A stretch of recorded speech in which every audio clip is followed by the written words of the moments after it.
Nous voilà donc sur l'interface de NutriCalc, définition de nutrition calcul. Donc, à ce stade, vous avez dû activer la licence ici. Si vous ne l'avez pas activé, vous avez droit à 20 recettes avant que le programme se bloque.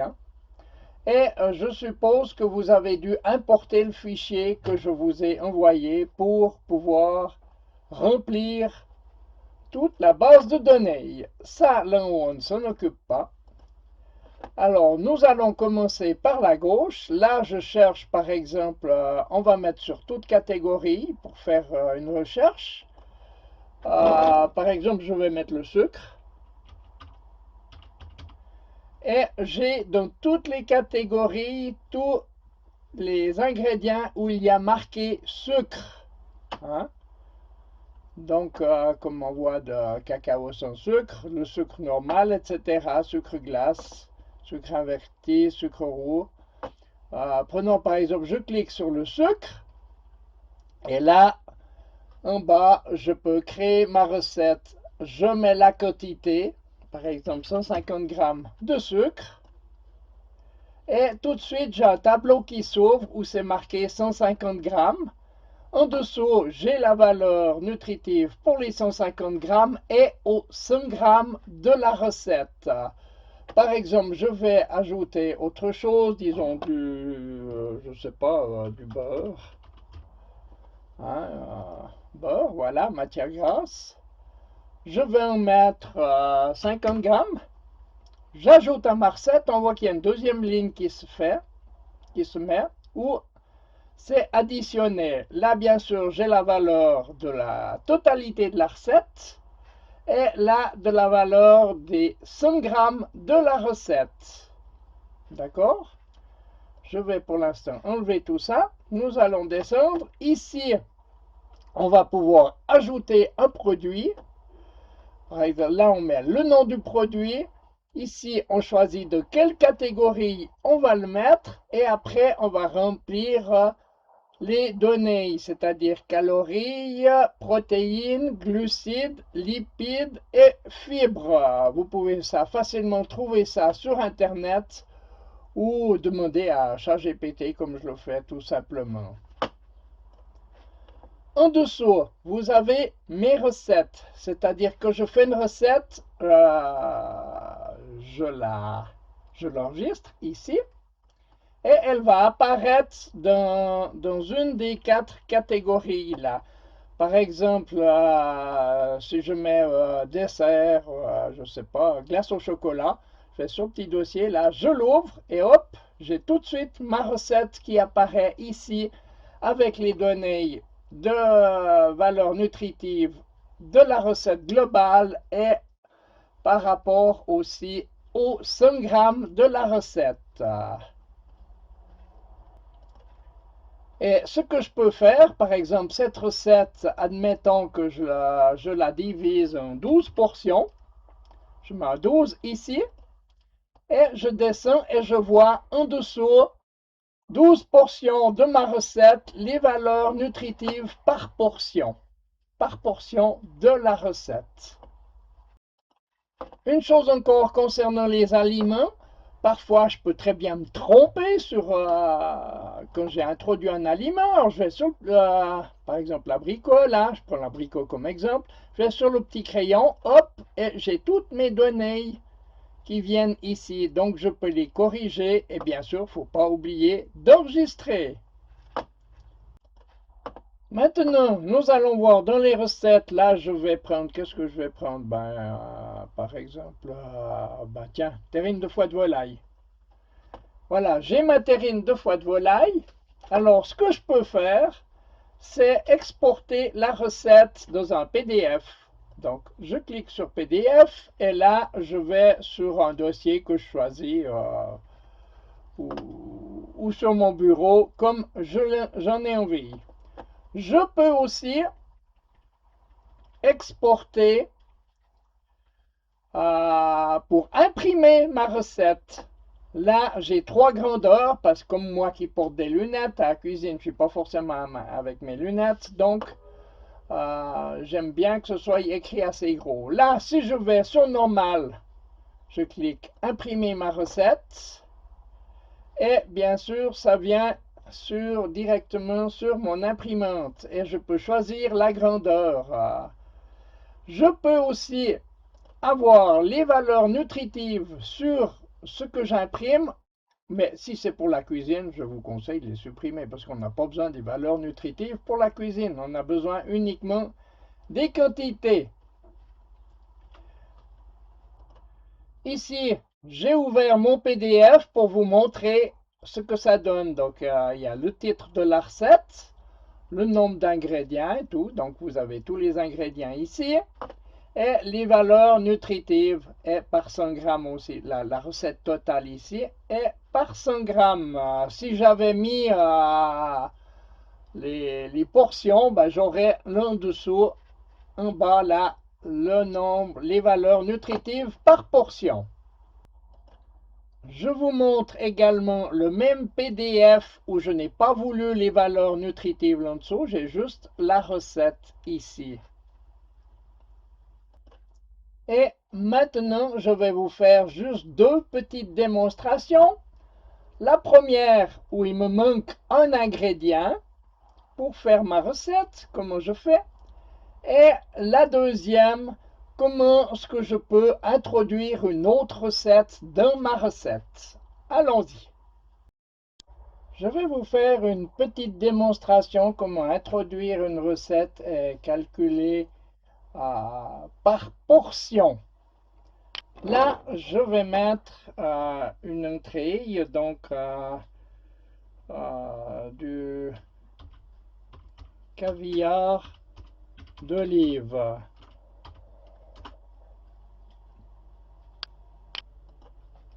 Je choisis après ma catégorie entrée et ensuite je vais aller chercher mes ingrédients. Alors, pour faire ma recette, pardon, j'ai besoin d'olive noire. Je vais ici dans le petit moteur de recherche, je marque olive. Et dans toute catégorie, je clique. Et je vois apparaître huile d'olive et olive verte de toute catégorie. Je n'ai pas les olives noires, donc je vais les ajouter. Je vais en bas, sur mes aliments personnalisés, je fais un plus, ajouter. Je vais marquer olive noire. Je vais mettre ça dans les divers où je peux le retrouver. Ensuite, je vais sur Internet. Là, j'ai été sur ChatGPT. Je vous rappelle qu'il est gratuit jusqu'à un certain niveau, donc ça va très bien pour ça. J'ai demandé les valeurs nutritives pour les olives noires. Alors, pour 100 grammes, donc, les olives noires ont 115 calories. Je les mets ici, 115. Et je mets les protéines, 0,8. Les glucides, on voit qu'il y en a 6. Les lipides, 10,7.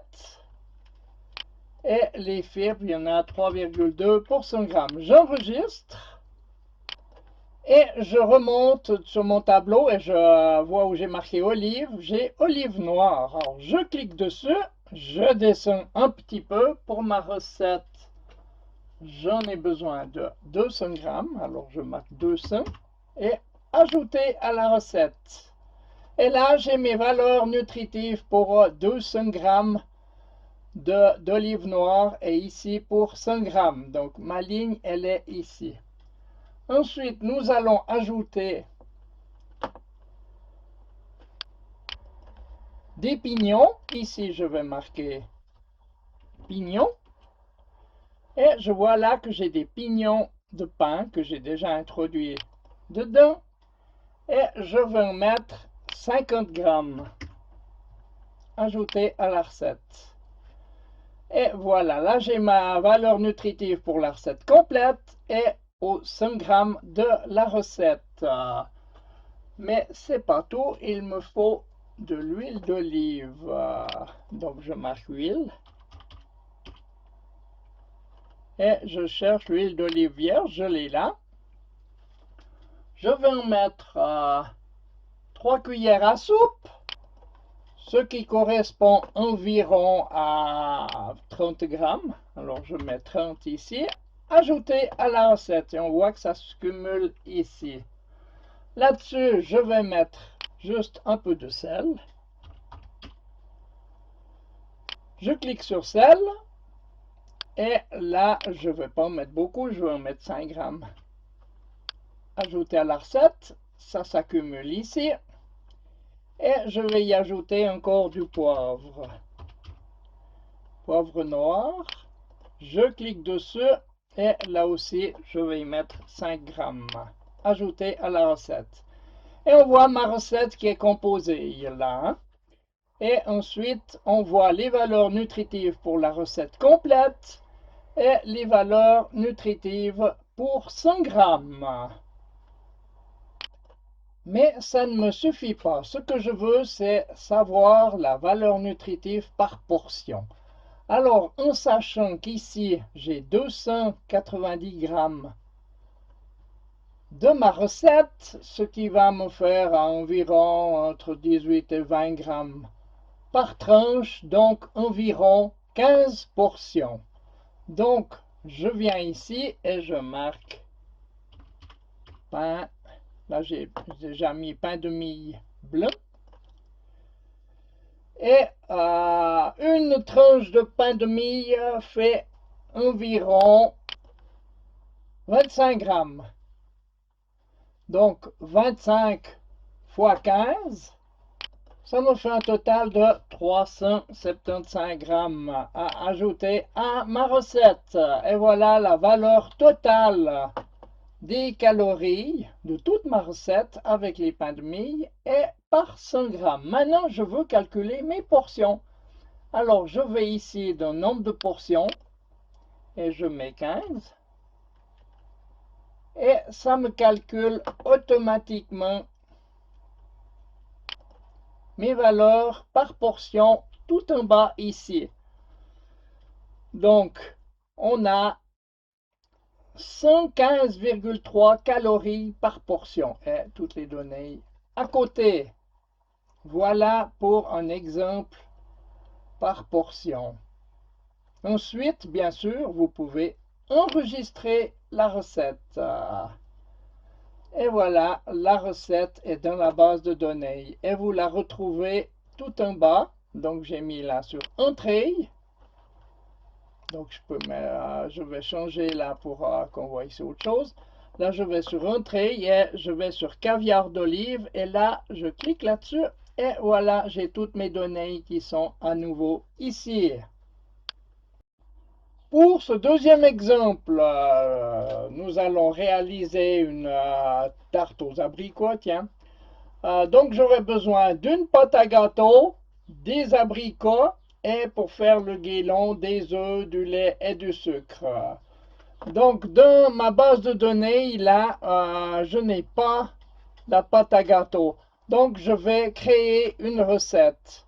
Donc, pour ça, il me faut... Pour faire ma pâte à gâteau, il me faut déjà de la farine.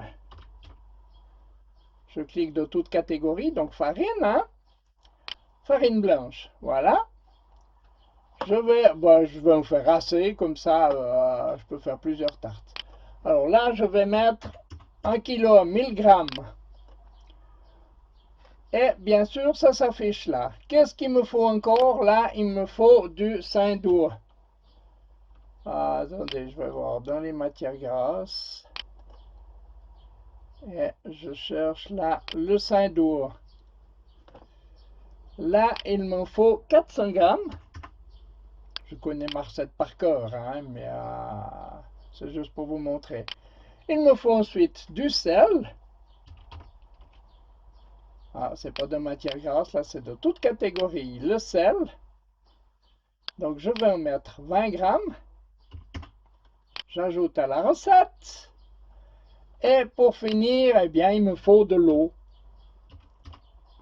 Alors, je vais sur l'eau. Et là, il me faut 400 grammes pour finir ma recette. Et voilà, j'ai ma recette avec mes valeurs nutritives. Qu'est-ce que je vais faire maintenant? Alors, je vais ajouter un aliment. Là, je vais marquer pâte à gâteau. J'ai toutes mes calories qui sont calculées ici. Hein?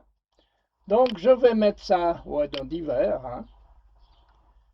Donc, mes calories, j'en ai 398,2 au 100 grammes. Des protéines, j'en ai 5,5. Des glucides, 41,8. Des lipides, 22,5. Et des fibres, 1,6 fibres. J'enregistre. Maintenant, je supprime ma recette. Hein.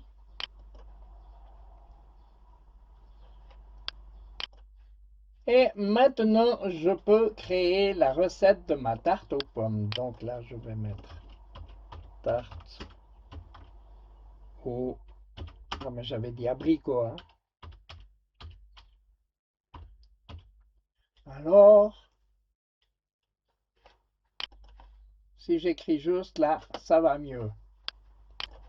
Je vais faire une tarte d'environ 28 cm. Donc, il me faut... Pour ça, on va commencer par la pâte.